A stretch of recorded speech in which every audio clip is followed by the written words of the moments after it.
ఓం నారాయణ ఆదినారాయణ గురుబంధువులందరికీ నమస్కారం. ఈరోజు పల్లకీ సేవ 7 ప్రదక్షిణాలు విజయవంతంగా పూర్తయింది. ఎందరో ధనికులు వచ్చి ధనరాశులు శ్రీ స్వామివారి పాదాల చెంత కుమ్మరించినా వారికి ప్రశ్నలు చెప్పేది లేదు. పైవాళ్ళు ఒప్పుకోలేదని కానీ మాట రాలేదని కానీ చెప్పి తిప్పి పంపేవారు. భక్తి శ్రద్ధలు గల వారికి డబ్బు పెట్టకపోయినా వారు అడగకుండానే వారికి తమ ఆశీస్సులు వ్రాయించి అభయముద్రలు వేసి చీటీలు ఇచ్చేవారు.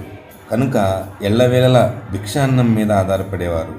తమ కోరికలు తీరిన భక్తులు శ్రీ స్వామివారి సన్నిధిలో అన్న సంతర్పణ చేసినా సరే, పండుగ నాడైనా సరే భిక్షాన్నం తెచ్చేందుకు పోవలసిందే. అయ్యా, ఈరోజు వీళ్ళు పెట్టరని మనం భిక్షకు పోకుంటే రేపు పెట్టరయ్యా అనేవారు. భగవంతుడే అందరికీ ఆకలి, దానికి తగిన ఆహారాన్ని పండేట్లు చేస్తున్నారు. మన చేలో పండింది కనుక అంతా మనమే తినాలనే స్వార్థబుద్ధి మాని పంటనిచ్చిన దైవం ఎడల కృతజ్ఞతాభావంతో విరివిగా దైవం పేరిట దాన ధర్మాలు చేయమని శ్రీ స్వామివారు బోధిస్తున్నారు. శ్రీ స్వామివారికి భిక్ష కానీ, నైవేద్యం కానీ, దానం కానీ సమర్పించేటప్పుడు ఈ కృతజ్ఞతాభావంతో సమర్పిస్తే అది మహత్తరమైన ఫలితాన్ని ఇస్తుంది. భిక్షగాడనే భావనతో వేస్తే దానికి తగిన స్వల్ప ఫలితమే దక్కుతుంది.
Hare